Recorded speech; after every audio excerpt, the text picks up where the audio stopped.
Hello UP वालों, लो फिर आ गए हम। जब तक तोड़ेंगे नहीं तब तक छोड़ेंगे नहीं। अरे भैया, पहाड़ नहीं तोड़ना है, हम वो थिंकिंग तोड़ेंगे जिनको लगता है फिजिक्स बहुत कठिन है। हम हलवा बनाने के लिए आए हैं, फिजिक्स को हलवा भैया हलवा। तो चलिए शुरू करते हैं पहला लेसन, कूलाम का नियम तथा विद्युत आवेश का। अगला टॉपिक कूलाम का नियम। तो भैया कूलाम ने क्या नियम दिया, तो जानते हैं इनकी स्टोरी कि किस तरह का नियम दिया। कूलाम एक फ्रांसीसी वैज्ञानिक थे, इनका पूरा नाम है चार्ल्स अगस्टिन डी कूलाम। ये भैया गांव के रहने वाले थे। इनका जन्म 16 जून 1731 में हुआ था और इन्होंने अपनी जो ग्रेजुएशन थी रॉयल इंजीनियरिंग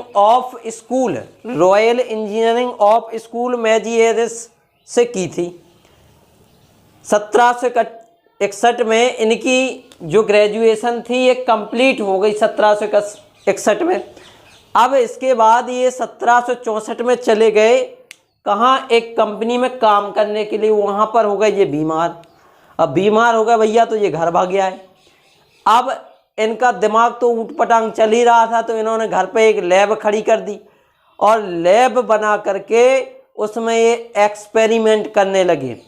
और एक्सपेरिमेंट करने लगे तो इन्होंने टॉर्सन बैलेंस, कौन सी, टॉर्सन बैलेंस समझते, तुला है एक टॉर्सन बैलेंस से इन्होंने दो आवेशों के बीच लगने वाले बल की गणना की। अब ये जो टॉर्सन बैलेंस है इसकी खोज इन्होंने नहीं की, ये खोज पहले से हो चुकी थी, ठीक है। लेकिन इन्होंने क्या किया, उन आवेशों को, दो आवेशों पर लगने वाले बल की गणना इसी बैलेंस की सहायता से की, इसी तुला की सहायता से की। अब किस तरह से की वो जानते हैं, तो आपको साइड में दिखाई दे रही होगी ये टॉर्सन बैलेंस। ये एक देखिए आपको दिख रहा होगा एक कांच के डिब्बे की तरह है जिसमें एक पतला पाइप लगा हुआ है, पतला पाइप कांच का। क्या किया, एक ऊपर की ओर एक घुंडी लगा दी गोल गोल और उसमें लटका दिया एक रेशम का धागा और रेशम के धागे से नीचे की ओर बांध दिया एक सुई को और इस सुई की सीध में एक लगा दिया वृत्तीय पैमाना मापन के लिए। बीच में आपको दिखाई दे रहा होगा एक और ये डंडा लगा हुआ है, ये धातु की छड़ है और इसके सिरों पर भी दो गोले लगे हुए हैं। अब करते क्या है भैया, ये जो गोला है ऊपर की ओर, इस पर हम क्या करते हैं, आवेश को भेजते हैं। तो आवेश जैसे ही जाता है ये सुई उस गोले से स्पर्श कर रही होती है, तो इस सुई पर भी आवेश चला जाता है और गोले पे भी चला जाता है।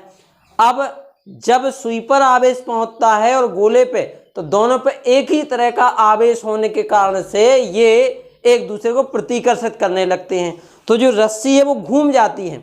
अब सुई जिस डायरेक्शन में घूमती है वो भैया पैमाना माप लिया जाता है और उस पैमाने के आधार पर हम बल की गणना कर लेते हैं। तो ये उन्होंने एक्सपेरिमेंट किया कूलाम ने। अब उसके बेस पर इन्होंने एक लॉ बनाया जिसको हम कहते हैं कूलाम का लॉ, कूलाम का नियम।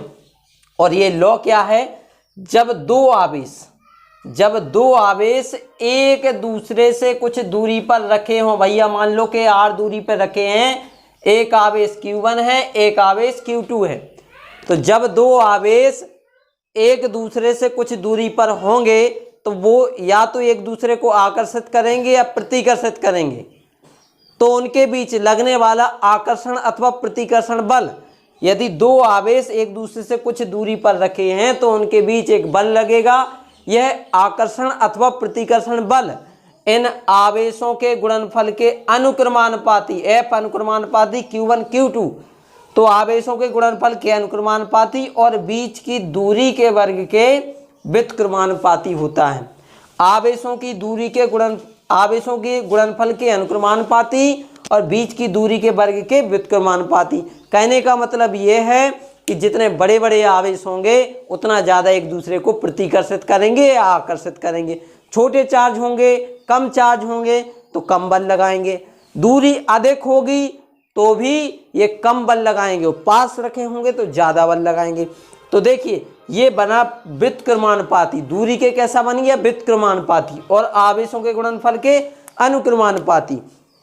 जब इन दोनों नियमों को संयुक्त करते हैं भैया, तो देखो फॉर्मूला क्या बना, दोनों नियमों को संयुक्त करने पर F अनुक्रमानुपाती Q1 Q2 upon R square.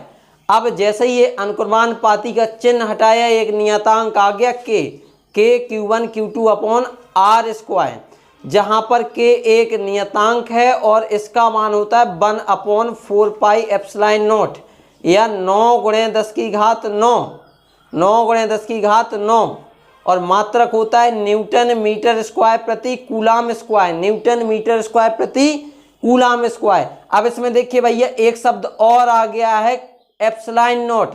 Epsilon not क्या है, निर्वात की विद्युतशीलता, निर्वात